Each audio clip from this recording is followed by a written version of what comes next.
Alright, so... yeah. Yeah. Alright, so Star Citizen. Completely thing I haven't talked about. Yeah, so, Supply or Die event. I am trying to get an 890 jump. The 890 jump is the most expensive ship you can buy in-game currently. And yeah, I mentioned last time, basically what I am hoping to do, I want it because it is kind of what I would like, a capital ship that I can launch a small ship off of. And it also has a med bed, and it's got a pretty good amount of... it's got decent enough space for cargo. It has the PDCs to defend itself against missiles. It would be a great multiplayer ship. The best multiplayer ship? No.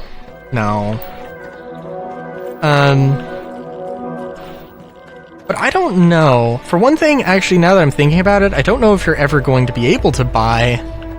I don't know... one does not simply buy a Polaris. Although I think actually, honestly, you probably do? I don't know. It's a difficult one. There's a lot of things. In Star Citizen, they don't necessarily just want you buying the best equipment. Like, if you want the best equipment, you have to earn it. Frankly, if you want the best equipment, you're gonna have to craft it or get it from a crafter. But if you want the blueprints, you're gonna have to do the work. You're gonna have to put in the work to, get the blueprints for it. And, yeah, that's gonna be a thing.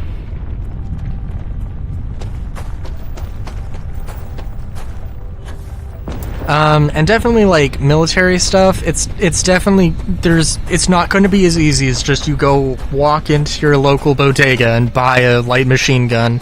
And I don't have a problem with that. As long as, you know, it makes sense. Like, you can go into your local bodega in Pyro. Pyro doesn't have bodegas. But, yeah, I mean, like, there's no reason why they wouldn't sell light machine guns or anything. There's, like, yeah. If you want to buy a light machine gun in Stanton, you probably have to be on somebody's nice list. On an established security, services nice list.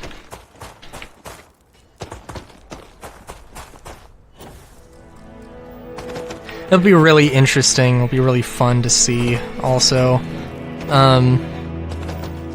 how orgs work. But yeah. And okay, so I don't think the Polaris is... I want an Idris, but also, to some degree, I guess I don't want an Idris. They're expensive. And yeah, the 890 is going to be expensive.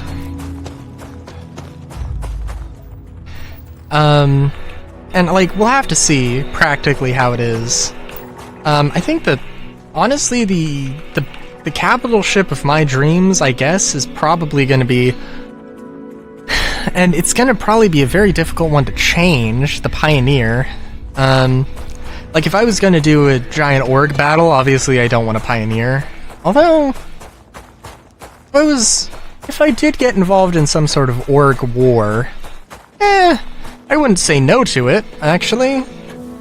Assuming that that would mean that I'm, like, doing all of I'm part of the logistics core. I'm just building bases and building stations and all that jazz. That wouldn't be bad.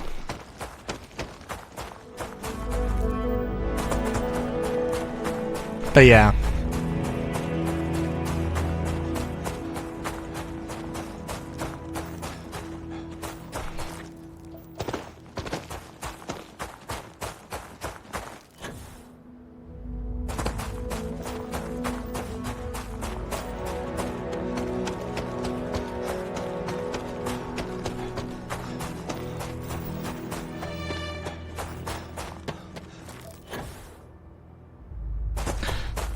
Sorry. Just trying to think. But the 890 is like, it's the biggest thing to aspire to, and like, yeah, I don't know. It'd be nice to just be like, to have some people and have some friends, have an org. Just, hey, here's the org's 890. Here's the org's fleet, flagship. Just gonna go around doing all that jazz. Hell yeah.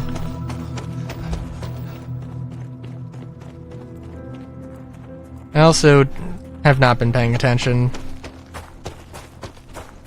Explored chemistry. It's gotta be a geophysical thing, the thing we found.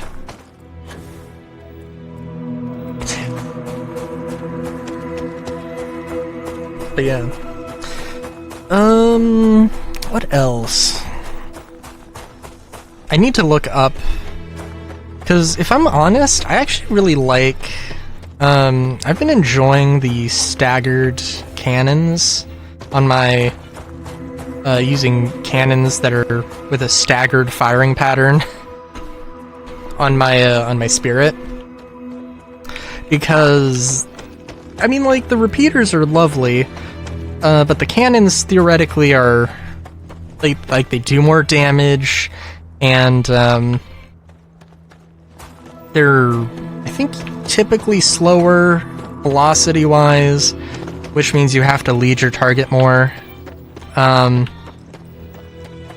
have to lead your target more, they're usually slower fire rates, so you're not getting as many rounds off. They are more powerful, which is nice, but, yeah. So, and like, doing staggered firing with repeaters basically doesn't do anything. I don't even know if it actually does work, because I mean, theoretically it should spread out. It should spread out how many, or it should, like, and what staggered is without staggered, it just fires all of the guns in your weapon group at the same time. Whereas with staggered, it will shoot gun 1, 2, 3, 4, 1, 2, 3, 4, 1, 2, 3, 4, and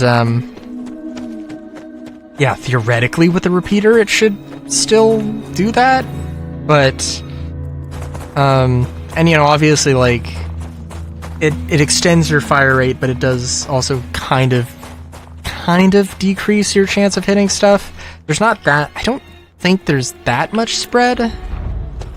Technically speaking, there is spread.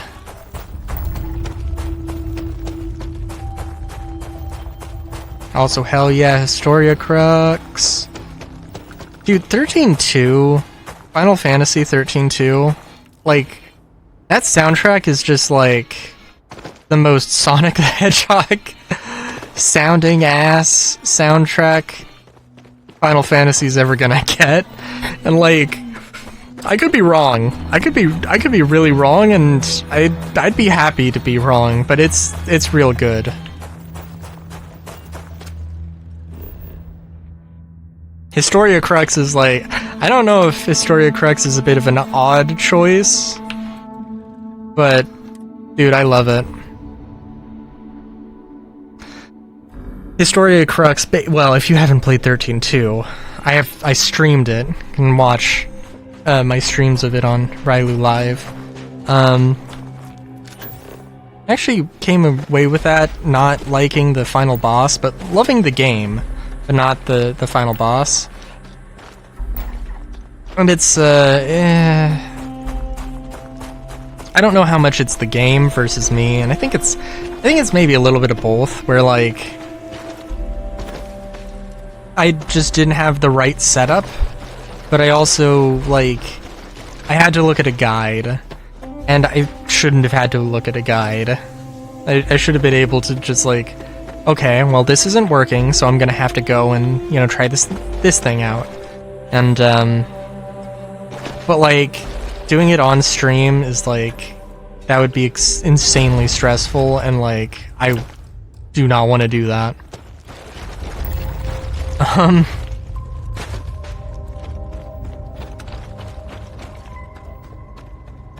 But yeah.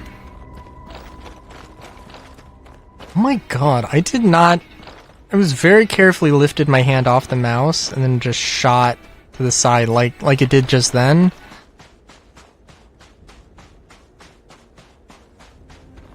Anyway.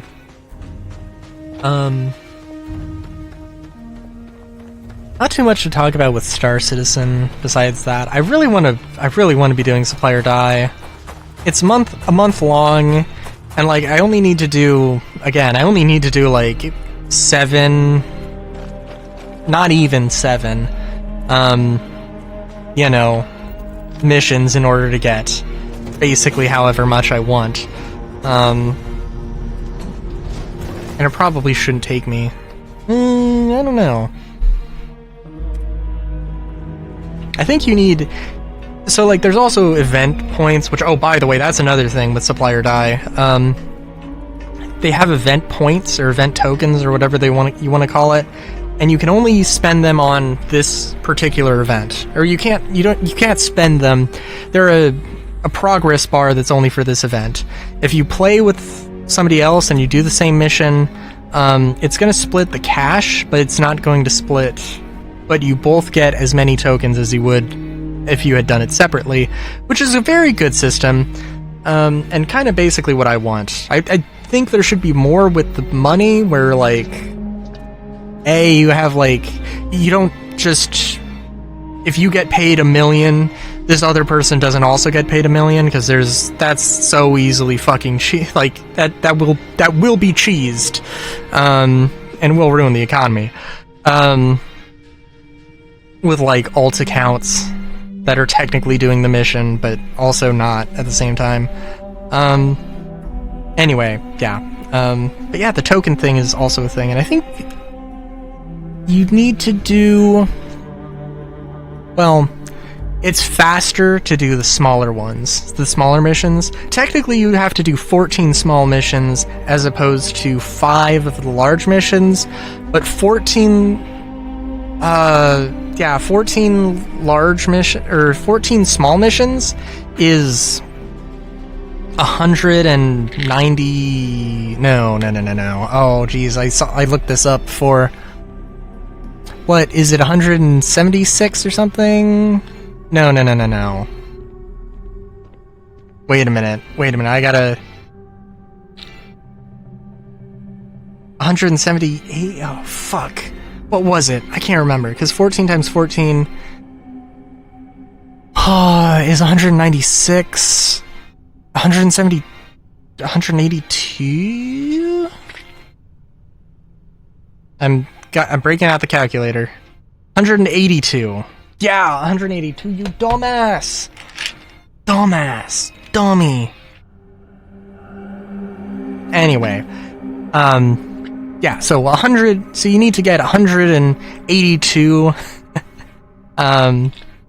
in order to get all the event rewards, you need 182 copper and 182 corundum, whereas 5 times 333, for the large quantity one, yeah. The large quantity one pays you more money, but it pays you the least tokens, event tokens, and by a kind of crazy margin, but it is what it is. Till next time, have a good day, great day even. Chaskies.